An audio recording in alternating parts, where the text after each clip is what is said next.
In my previous InDesign Masterclass tutorial, I showed you how easy it is to create a text highlighter using underline options and, optionally, a character style. We chose the default magenta color swatch then, but of course you can use any color you want. If you'd like to mimic the standard, real-world highlighter marker colors of yellow, green, pink, blue, and orange, I've figured out those exact color formulas for you. Here they are. Just create a new color swatch from each one using either the RGB formula or hex code.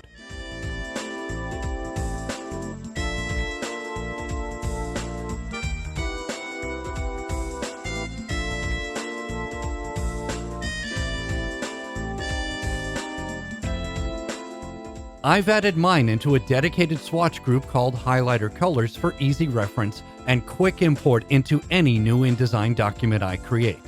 For best results, remember to change the transparency blend space for your document to RGB.